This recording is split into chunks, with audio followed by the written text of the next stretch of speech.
প্রবেশ করবে এমন সম্মান অর্জন করতে হলে একটু কষ্ট করতে হবে, দিনের বেলা যেমন রোজা রাখতে হবে, আরো কিছু কাজ করতে হবে। সেই কাজটা হলে তোমার সম্পদ থেকে বেশি বেশি রমজানে দান করতে হবে। রমজানে বেশি বেশি কি করতে হবে? এই একটা সময় খুব ছোট হয়ে গেছে, সব ছোট হয়ে গেছে। আর হ্যাঁ, আমার কথা না, আল্লাহর নবী সাল্লাল্লাহু আলাইহি ওয়াসাল্লাম গোটা বছরে যেমন দান করতেন, একটু বেশি শুধু একটা মাস গোটা বছর যা দান করতেন, এর এক মাসে তার চেয়ে বেশি দান করতেন। সুবহানাল্লাহ। তার চেয়ে বেশি দান করতেন। সাহাবা কেরাম আজমাইন দুই হাত করে দান করতেন। সাহাবা কেরাম আজমাইনের কাছে আল্লাহর নবী বলেছেন, আমার সাহাবীরা শোনো, রোজা রাখছো, যদি কোনো একজন রোজা রাখে, পানি দিয়ে ইফতার করাও, একটা খেজুর দিয়ে ইফতার করাও, তোমার জন্য সুসংবাদ। তুমি রোজাদার না হলে তো টিকিট পাইবা না, জান্নাতে যাওয়ার টিকিট পাইবা না, রোজাদার না হইলে। কিন্তু তুমি রোজাদার হইতে হইলে তোমার রোজা কবুল হয়েছে কিনা জানি না। যদি তুমি রোজাকে আল্লাহর কাছে কবুল করাতে চাও, অন্তত পক্ষে একজন রোজাদারকে একটু ইফতারি।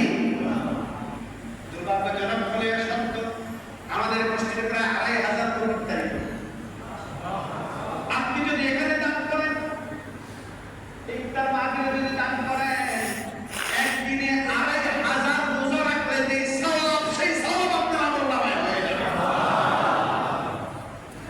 দুর্ভাগ্যজনক হলে সত্য, অনেক ধনী ভাইয়েরা এখানে আছে, ইচ্ছা করলে একদিন ৫০,০০০ টাকা লাগে, আমার বেশি লাগে, আমরা ইফতার করতে পারি। ইচ্ছা করলে একদিন ২ দিনের ইফতারি দিতে পারে। কেউ ২০,০০০, কেউ ৫০,০০০, কেউ ২০,০০০, ৩০,০০০, ৪০,০০০ টাকা দিতে পারে। আল্লাহর অনেক বান্দারা দিয়েছেন। এই যে মুজিবুল ভাই মিরপুর থেকে আসেন, তারা হয়তো একদিনের ইফতারি ৫০,০০০ টাকা, আজকে ইফতারির টাকা দিয়েছে। এখানে অনেক ধনী ভাইয়েরা আছেন, ইচ্ছা করলে আল্লাহ আমি সেই জান্নাতের টিকিট দিব, আমি সেই জান্নাতে তোমার স্পেশাল টিকিটের মালিক হব, এই জন্য আমি রোজা রাখছি। আবার রোজা ইফতারি করাই সাথে আমার আল্লাহ রোজার সওয়াব। এই জন্য কি দেওয়ার সময় পকেটের টাকা পয়সা যা আছে গুছিয়ে নিয়ে দেবে নাকি? না, ইনশাআল্লাহ আমি থাকবো এখানে। কেউ ইচ্ছা করলে ১,০০০, ২,০০০, ৫,০০০, ৫০,০০০, ১,০০,০০০, ২,০০,০০০ দিতে পারে। এই নিয়ত করুন, বিশ্বাস করুন, ঈমান রাখুন।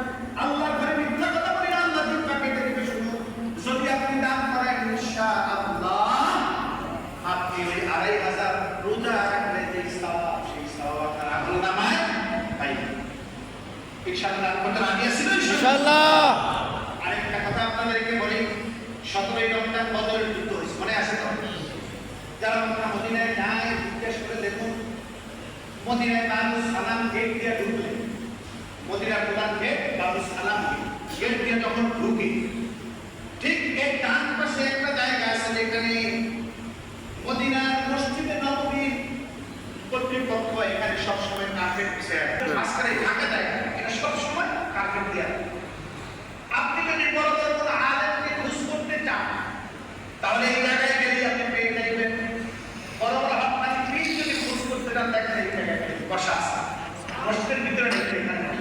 আমিও জানতাম না, জিজ্ঞাসা করেছি এই জায়গায় হুজুর রাখার, এই জায়গাটা হলো এমন একটা জায়গা, সেদিন বদরের যুদ্ধ হয় রমজানে, তখন আল্লাহর রাসূল ওই মিশন থেকে এসে এই জায়গাটায় এসে সমস্ত সাহাবীরা এখানে বসেছে, এখানে পরামর্শ করেছে, এখানে তিনি আল্লাহর কাছে বদরে যাওয়ার আগে আল্লাহর কাছে সাহায্য।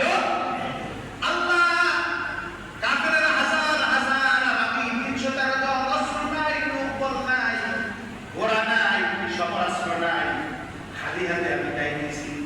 আল্লাহ তুমি আমার সাহায্য, হয় তুমি ইসলামকে বিজয় করবা, ইসলামকে প্রকাশ করবা, না হয় আজকে হয়তো ইসলাম বিলুপ্তি হয়ে। এইখানে বসে দোয়া করছে। আল্লাহ তাআলা সরাসরি, সুবহানাল্লাহ কইবেন না? আল্লাহ তাআলা সরাসরি আল্লাহ তাআলা তার রহমতের, করুণার, দয়া ওখানে নাযিল করেছে।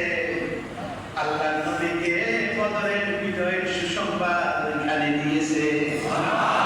এই জন্য গোটা পৃথিবীতে যত বড় বড় আলেমেরা এখন গিয়া ওই জায়গাটায় আগে বসে ২ রাকাত নামাজ পড়ে কান্নাকাটি করে, প্রায় ওই জায়গাটা সবসময় লোক থাকে। প্রতি বছর আল্লাহ দয়া করে যখন যাই খানায় কাবায় মদিনায় যখন যাই তখন অন্তত পক্ষে ওইখানে বসে এক খতম কোরআন শরীফ পড়ে আসে।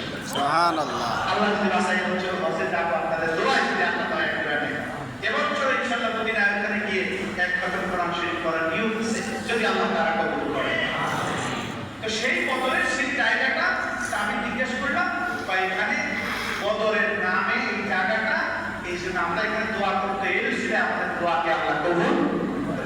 এই জন্য আমার ভাইরা গোটা পৃথিবীতে বহু প্রতিষ্ঠান মাদ্রাসা এই বদরের নামে একটা ফান্ড করে বারকাত